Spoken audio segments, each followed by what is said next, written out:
एक समय की बात है, वृंदावन के शांत गांव में गोविंदा नाम का एक युवा लड़का रहता था।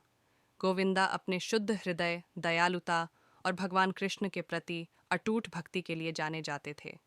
उन्होंने अपना दिन गायें चराने, भजन गाने और अपने आसपास के सभी लोगों में खुशियां फैलाने में बिताया। एक दिन जब गोविंदा यमुना नदी के पास गायें चरा रहे थे, तो उन्होंने मदद के लिए एक हल्की सी चीख सुनी। ध्वनि का अनुसरण करते हुए उन्होंने हरिदास नाम के एक बूढ़े बुनकर को धागों के जाल को सुलझाने के लिए संघर्ष करते हुए पाया। हरिदास ने बताया कि वह एक सुंदर टेपेस्ट्री बुनने की कोशिश कर रहा था, लेकिन धागे लगातार उलझ रहे थे और वह कोई प्रगति नहीं कर सका। गोविंदा ने अपने दयालु हृदय से हरिदास की मदद करने की पेशकश की। बुनकर पहले तो झिझका, उसे समझ नहीं आया कि एक साधारण चरवाहा इतने नाजुक काम में उसकी मदद कैसे कर सकता है। हालांकि वह सहमत हो गया और साथ में उन्होंने जटिल टेपेस्ट्री बुनाई शुरू कर दी। काम करते समय गोविंदा ने भगवान कृष्ण की शिक्षाओं और चुनौतियों का सामना करने में दृढ़ता के महत्व की कहानियां साझा कीं।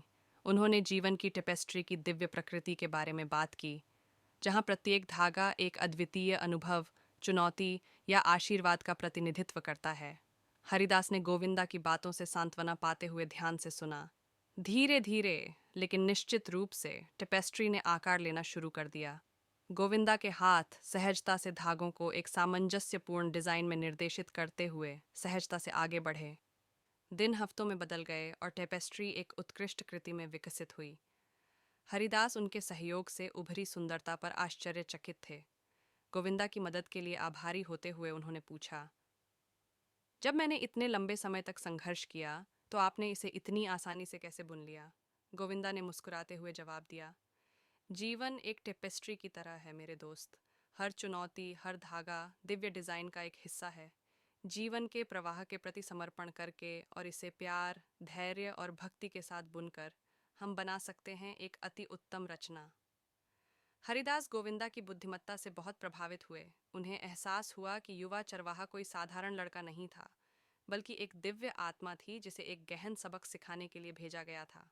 उस दिन के बाद से हरिदास ने हर अनुभव के अंतर संबंध को पहचानते हुए जीवन को एक नए दृष्टिकोण के साथ अपनाया। दिव्य बुनकर गोविंदा की कहानी पूरे वृंदावन में फैल गई, जिसने इसे सुनने वाले सभी को भगवान कृष्ण की शिक्षाओं द्वारा निर्देशित प्रेम, धैर्य और भक्ति के साथ जीवन की चुनौतियों का सामना करने के लिए प्रेरित किया।